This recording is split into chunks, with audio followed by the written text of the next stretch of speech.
नमस्कार दोस्तों, रूहानी रिश्ते में आपका स्वागत है।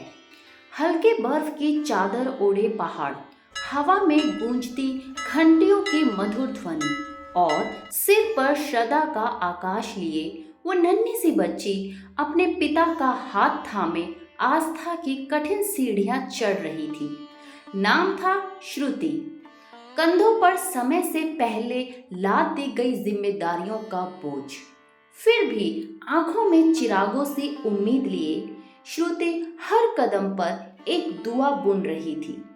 एक मासूम और गहरी दुआ। उसकी माँ अब इस दुनिया में नहीं थी, लेकिन पिता ने ही माँ की ममता भी ओढ़ी थी और बाप का संबल भी। वो पिता जिसने अपनी थकान को कभी जाहिर नहीं होने दिया, जिसने हंसी के पीछे अनगिनत आहें छुपा ली। श्रुति जानती थी भोलेनाथ के दरबार में पहुंचकर उसे कोई मांग नहीं करनी, बस शुक्रिया अदा करना है। मंदिर के मुख्य द्वार पर पहुंचते ही पिता ने उसकी नन्ही हथेलियों में एक रुद्राक्ष माला रख दी। वही माला जो कभी उसकी माँ ने आखिरी बार चढ़ाई थी। ले बेटा, पिता ने धीमे से कहा। माँ की आखिरी प्रार्थना भी यहीं से गई थी। आज तेरी भी पहली प्रार्थना यहीं से जाएगी। श्रुति ने माला पकड़ी, आंखें बंद की और अपने हथेलियां जोड़ ली।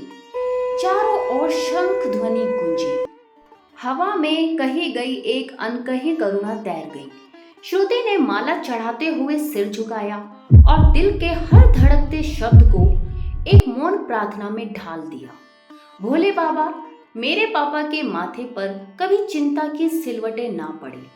उनके जीवन में बस मुस्कानें हों और आपकी छाया। उसने एक छोटा सा पत्र भी मंदिर के किनारे रख दिया, जिसमें कांपते हाथों से लिखा था, मैं बड़ी होकर भी अपने पापा का सहारा बनूंगी, उनके सपनों की सबसे बड़ी कहानी बनूंगी। बस आशीर्वाद देना भोले बाबा।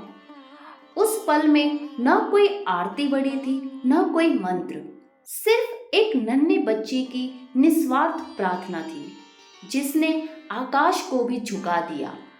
पिता की आंखों से टपकते आंसू उनके दिल की सारी बातें बिना बोले कह रहे थे। केदारनाथ की पवित्र बर्फ पर वो एक अदृश्य वचन लिखा गया था, खोने को तो बहुत कुछ होता है, पर जो दुआओं में बस जाए उसे कोई समय, कोई दूरी, कोई तकलीफ कभी भी नहीं मिटा सकती। ये सिर्फ एक कहानी नहीं थी, ये उस दुआ की आवाज थी जो केदारनाथ की तन्हाई में गूंजती रही। मैं हूं आपके साथ हर उस एहसास में, हर उस कहानी में जिसमें रूह से जुड़ा होता है रिश्ता। मैं हूं रूहानी रिश्ते।